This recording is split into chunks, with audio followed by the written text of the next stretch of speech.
cómo debemos construir el nuevo futuro, cómo debemos pensarnos de cara hacia el mañana para reconstruirnos y para salir de esta crisis de la mejor manera posible.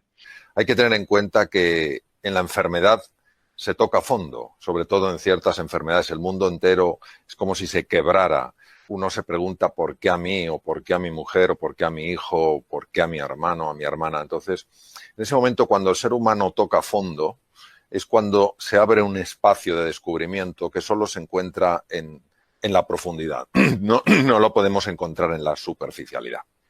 Y por eso, cuando estamos estudiando la situación actual, una situación tan complicada, donde ha habido tanto sufrimiento, muchísimas personas han fallecido, seres queridos ya no están con nosotros, hay un miedo natural a enfermar, no es un virus tontorrón, es un virus muy serio.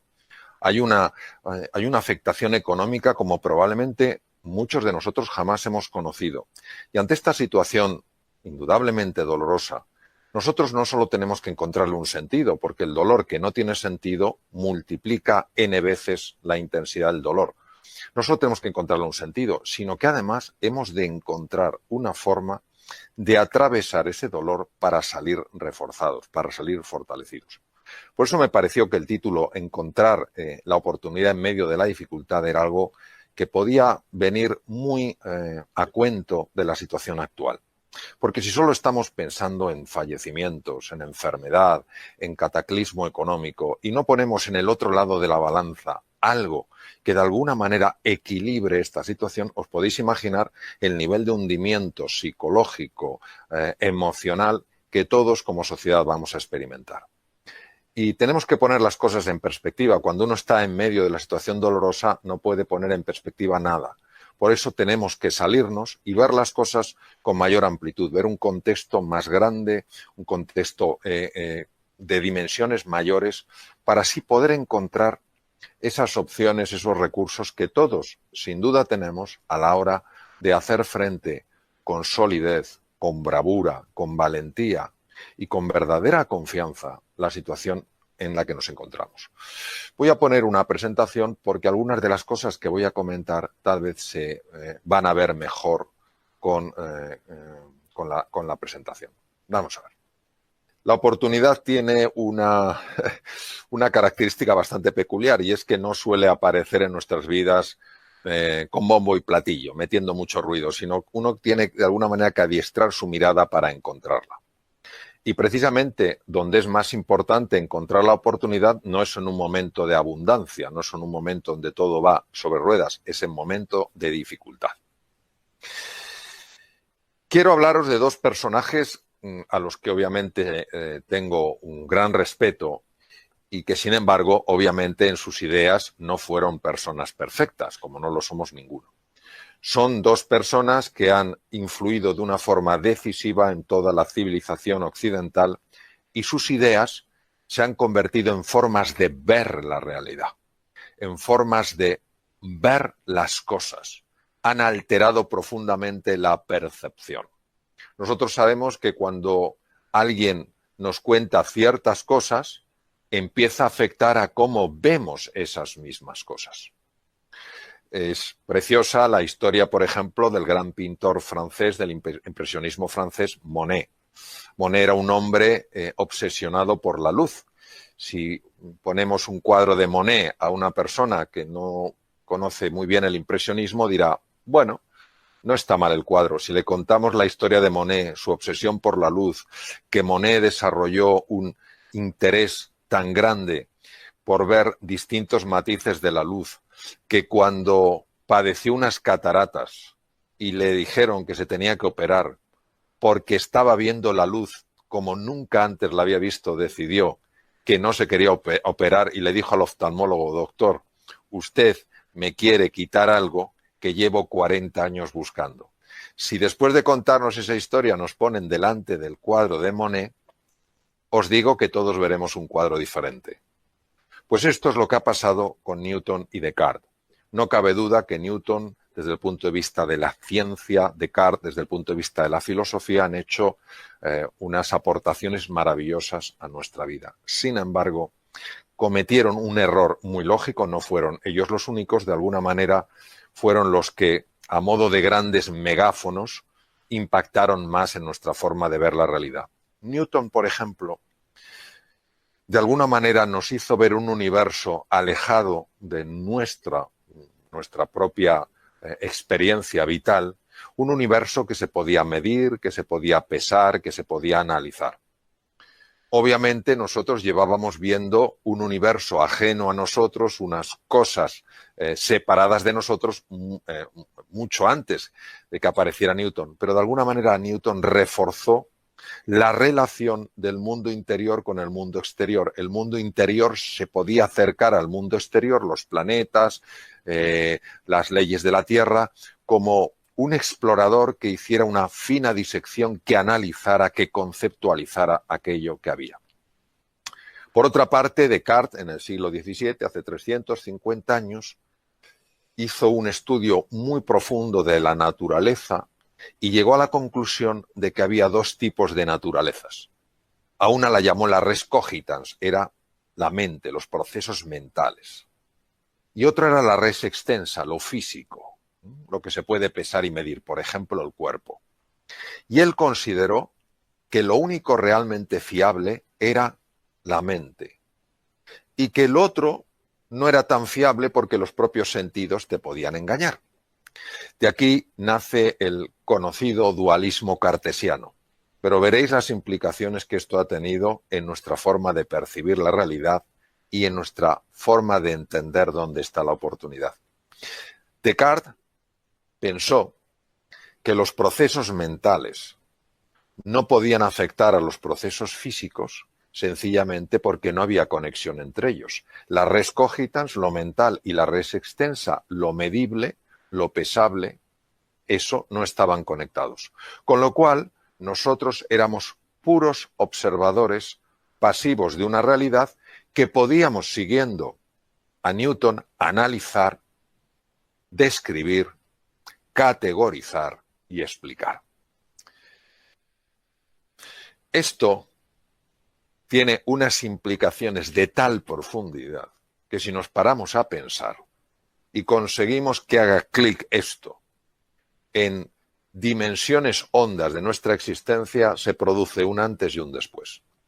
Resumiendo lo que hemos visto hasta ahora, Newton y Descartes, como muchos otros científicos y filósofos anteriores, nos hacen percibir que el mundo exterior está fuera, el mundo interior es el que está dentro de mí, no están conectados y lo que yo puedo hacer en relación al mundo exterior es sencillamente entenderlo, manipularlo, analizarlo, categorizarlo y explicarlo. ¿Qué es lo que ocurre? Pues que esto lleva al ser humano a una situación apasionante. Una situación apasionante cuando el mundo que ha conocido, el mundo exterior que ha conocido, cambia bruscamente. Ya no es el mundo de antes. Si os dais cuenta, antes podíamos pasear donde nos diera la gana. Podíamos ir a un cine, podíamos ir a un teatro, podíamos ir a un restaurante a celebrar una noche magnífica con nuestros amigos, podíamos abrazar a nuestros padres, a nuestros hermanos, a nuestros amigos, darnos la mano, darnos besos. Y ese mundo de repente desaparece. Teníamos una situación económica que nadie podría decir que era especialmente fácil, pero estaba más o menos gestionada. Teníamos nuestros problemas, nuestras dificultades y de repente enormes paralizaciones de empresas. No se puede ir a los hoteles tienen que cerrar. ¿Qué pasa con el turismo? ¿Qué pasa con los aviones, líneas aéreas que quiebran? Entonces, este mundo de repente adquiere todo aquello que a nosotros los seres humanos nos disgusta.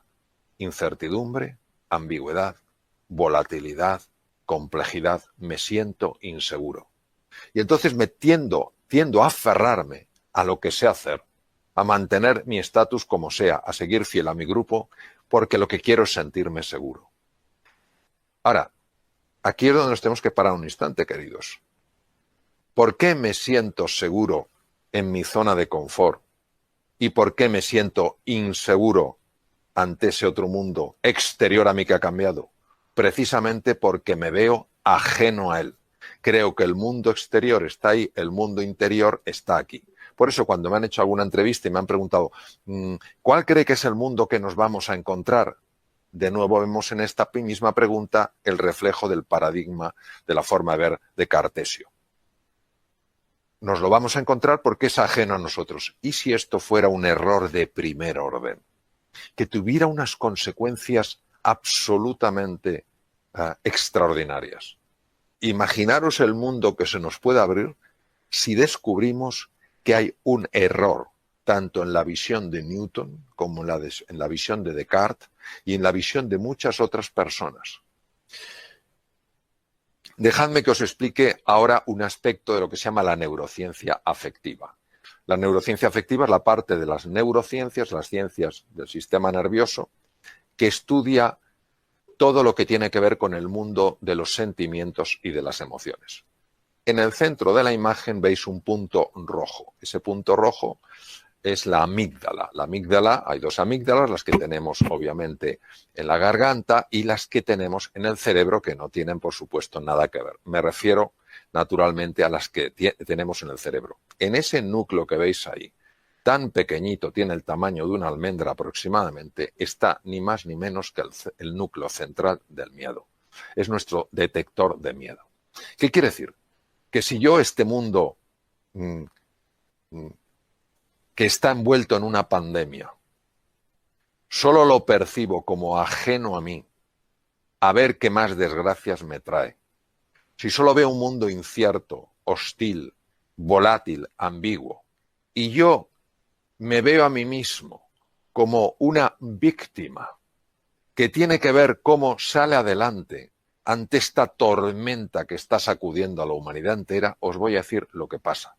Lo que pasa es que se activa ese núcleo central del miedo en la amígdala y se desactiva lo que veis ahora en color rojo. Ni más ni menos que la parte del cerebro que es absolutamente imprescindible para adaptarse.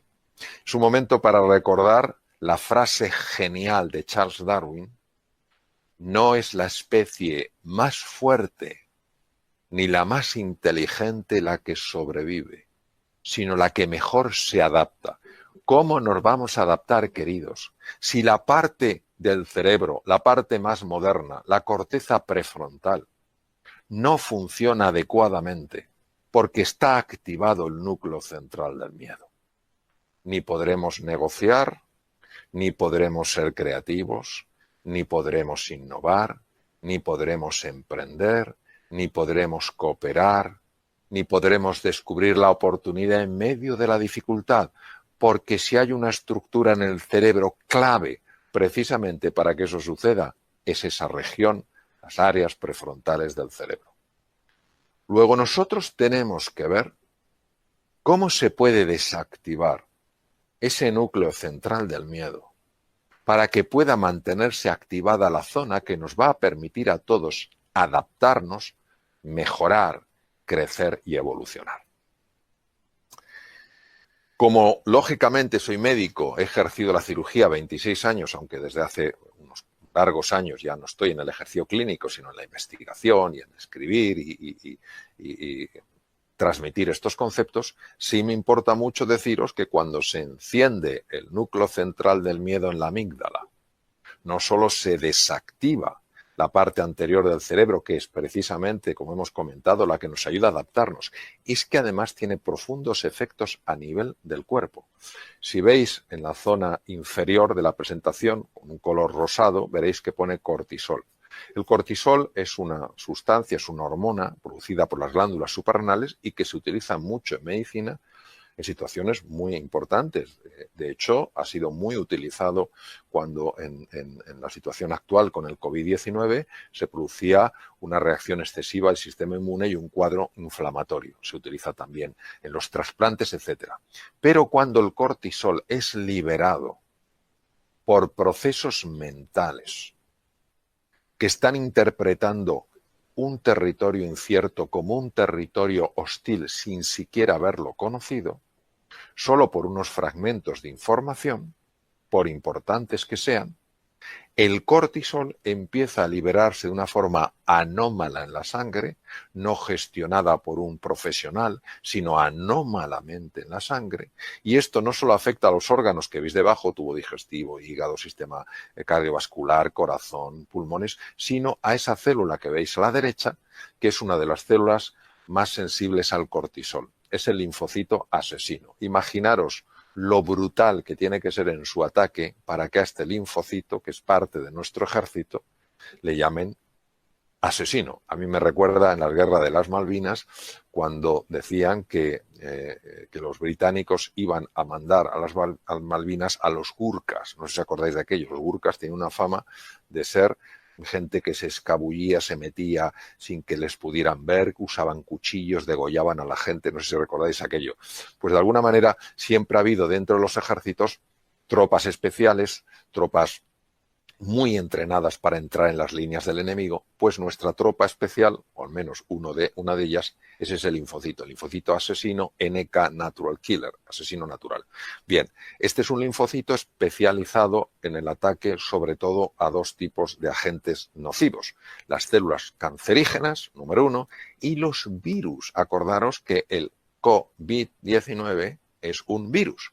Los virus y las células llenas de virus para que no revienten y llenen de virus el torrente sanguíneo. Pues bien, la liberación excesiva de cortisol anómala generada por la mente es capaz de bloquear, al menos parcialmente, el funcionamiento de los linfocitos asesinos.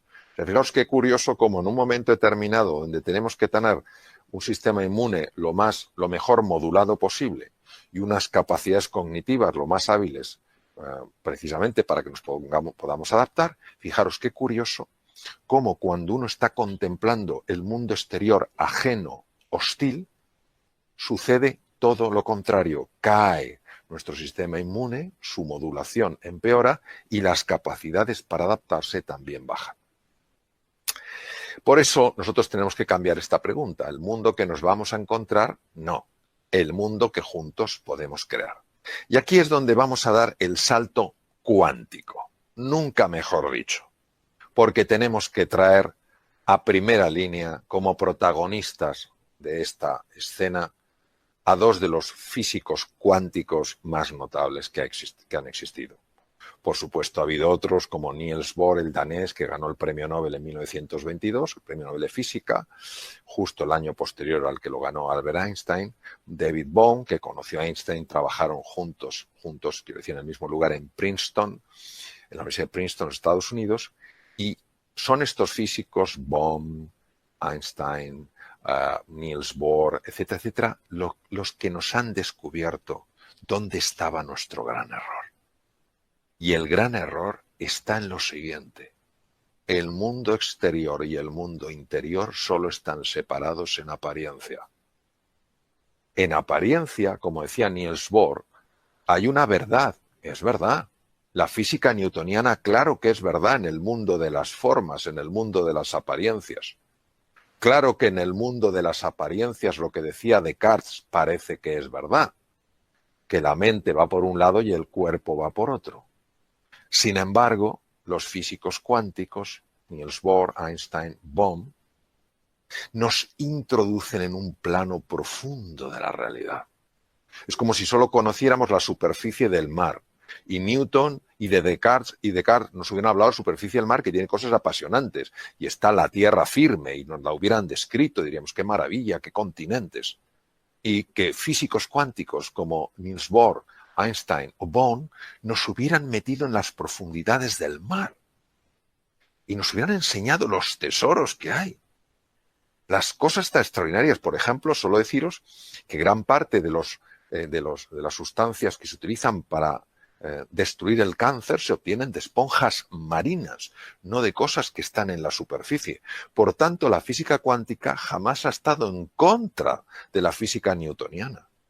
Lo que ha hecho es complementarla. Lo mismo que el fondo del mar no está en oposición a la superficie del mar o a la tierra firme. Pero claro, es que lo que nos han revelado los físicos cuánticos es de una profundidad insospechada. ¿Qué nos han revelado? Nos han revelado algo que es que el observador influye en lo observado. ¿Pero cómo es posible? ¿Pero qué me dices si yo lo que yo observo está fuera? Y yo soy el observador que estoy aquí dentro. ¿Cómo yo voy a influir fuera? Pues sí, señor. Hay una dimensión de la realidad en la que nosotros estamos influyendo fuera con nuestra forma de pensar, con nuestra forma de sentir, con nuestra forma de actuar. Y cuando tiras del hilo y te vas para atrás, te das cuenta de que Carl Gustav Jung, probablemente de los psiquiatras más extraordinarios que ha existido, ya lo vio. Te das cuenta de que los miembros de la llamada filosofía perenne, es decir, los que no tienen la filosofía que te sirve toda la vida, Nisargadatta, Lao Tzu, Confucio, todos hablan de esto. Pero ha tenido que ser la física la que nos abra los ojos y diga, ojo, porque lo que está sucediendo dentro de ti va a tener un impacto fuera de ti, porque el observador y el observado están mucho más conectados de lo que te imaginas. Y por eso tenemos a alguien de la talla de Blake, William Blake, inglés, nació en 1757 y fue otro de los grandes filósofos para mí, aunque él era poeta, él era un magnífico grabador. Tú lees, yo lo leo a través de grandes expertos porque Blake es muy difícil de entender, William Blake, pero tú lees fragmentos de Blake y te sacuden por dentro y no sabes por qué. Luego tienes que leer a los grandes expertos, Taylor, etcétera, que se han pasado 40 años estudiándolo, etcétera, para comprender en mayor profundidad lo que querían decir. Pero fijaos lo que decía William Blake, si las puertas de la percepción, ¿de qué estamos hablando?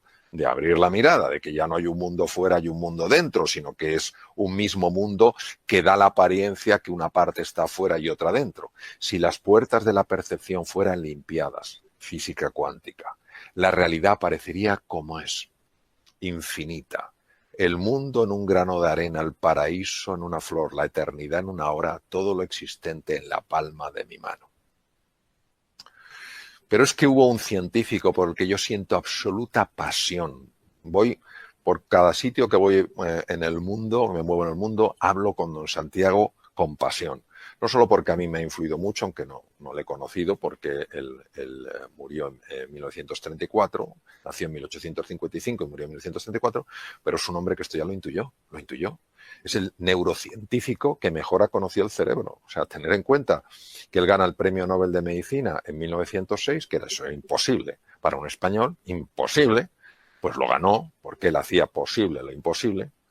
Y este hombre, en un mundo totalmente cartesiano, totalmente científico, totalmente rígido, siguiendo los principios absolutos de Newton, los principios absolutos de Descartes, este hombre dijo algo que creo que muchos neurocientíficos no han entendido.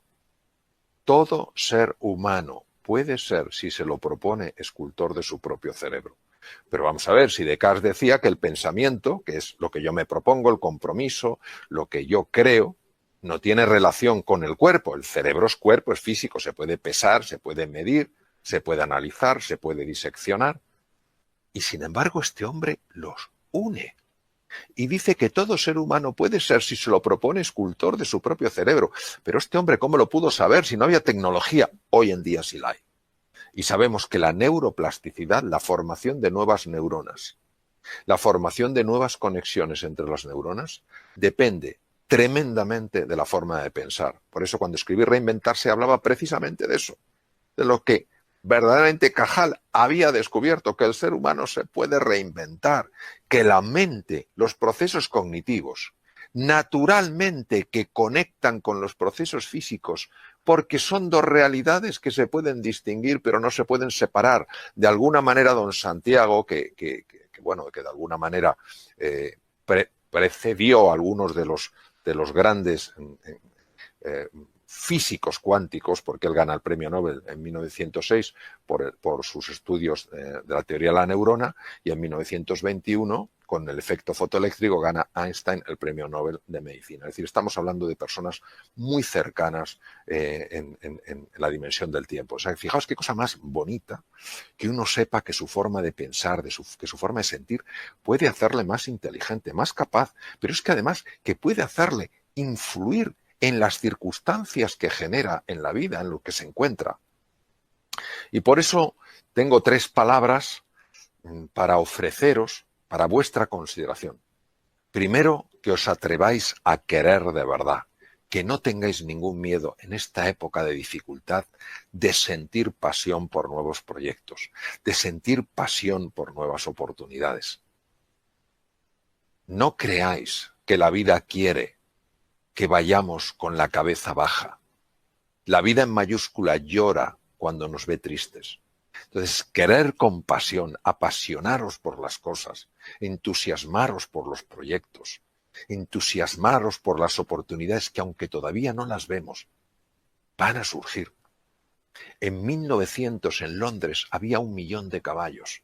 Imaginaos la cantidad de gente que trabajaba alrededor de los caballos, el que cultivaba la alfalfa, el que tenía los establos, el que hacía las ruedas de los carruajes, el que conducía los carruajes, el que montaba los establos, y de repente aparecen los primeros coches. ¡Qué horror! El mundo se acaba.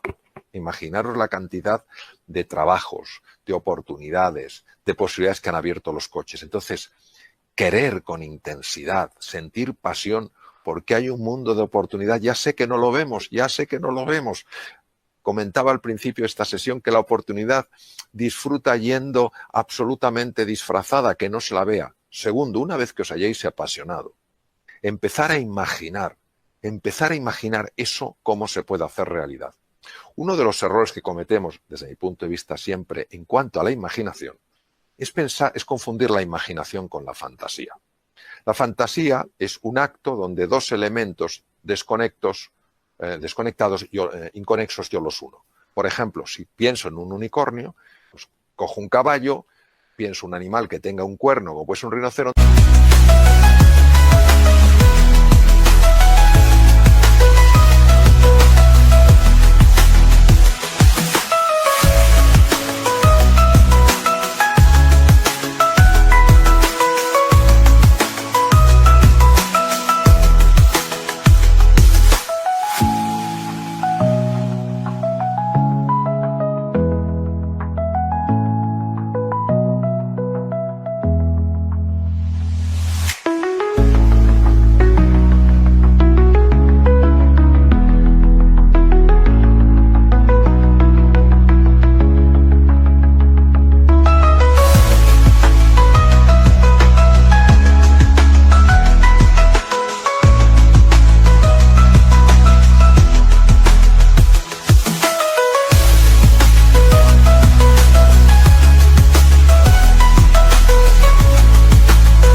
Uno y tengo un universo, un unicornio. Eso es una fantasía. Es fantasía. La imaginación es una capacidad creativa en el ser humano. Cuando tú quieres de verdad algo y empiezas a imaginarlo, empiezas a crearlo. Por eso uno acaba creando lo que imagina, porque como el observador se afecta al observado, lo que tú imaginas que está animado con el fuego de la pasión, busca su expresión natural en el mundo exterior, generando circunstancias favorables para tu avance, para tu progreso. Porque el mundo interior y el mundo exterior, de nuevo, recordémoslo, son parte de la misma realidad. Podemos distinguirlo, pero no podemos separarlo. Lo que sucede dentro de mí también afecta a lo que me pasa a mí. Entonces, y para abreviar, haciendo un resumen, evitemos, queridos, tomar la posición de una víctima. Ya sé que esta situación es dura. Hablo con conocimiento de causa.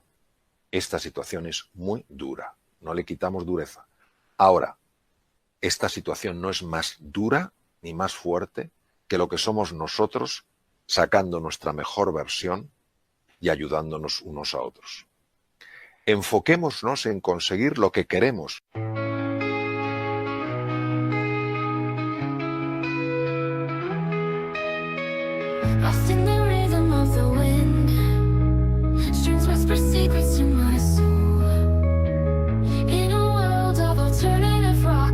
Indie rock takes control. Our rock paints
unfolding in a melody so kind.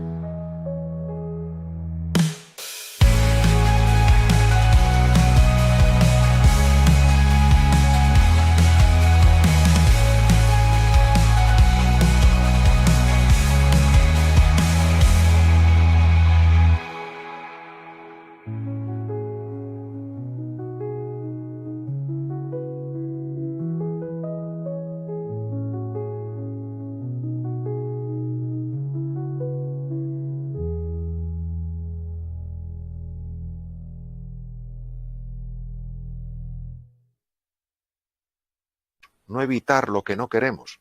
Si estamos hablando de pasión, si estamos hablando de entusiasmo, uno no se entusiasma por evitar lo que no quiere, uno se entusiasma por conseguir lo que realmente quiere.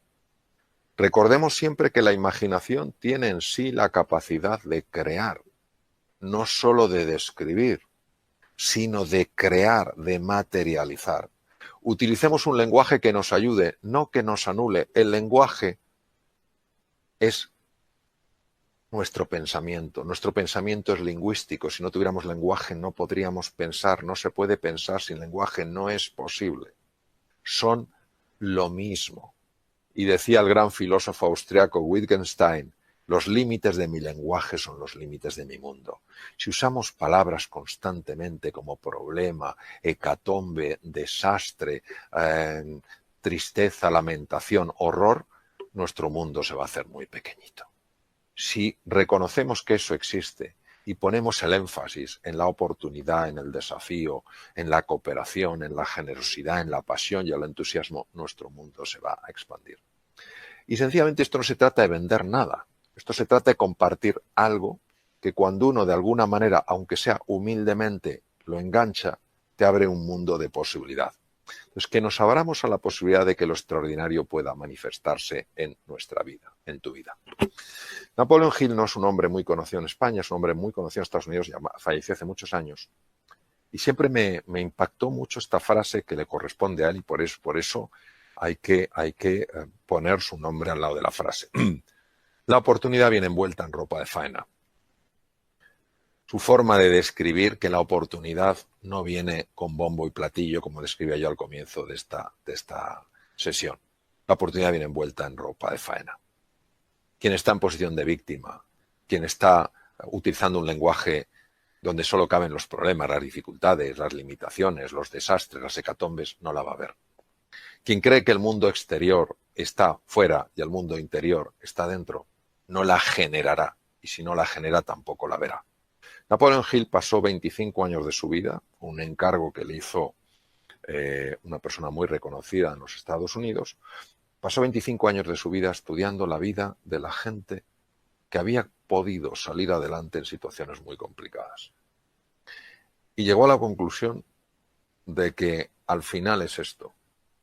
Si tú te entusiasmas, si tú imaginas, si tú cada vez que te caes al suelo, en lugar de quedarte mirando el suelo, empiezas a mirar al horizonte, empiezan a manifestarse, a aparecer oportunidades en tu vida. Entonces eso es lo que yo quiero dejaros como final de esta sesión, que busquéis la oportunidad, que esa oportunidad está, que uséis los recursos extraordinarios que tenéis para decir sí a la vida, para decir sí a este nuevo mundo que nos encontramos. Cuidaros mucho y un abrazo muy fuerte.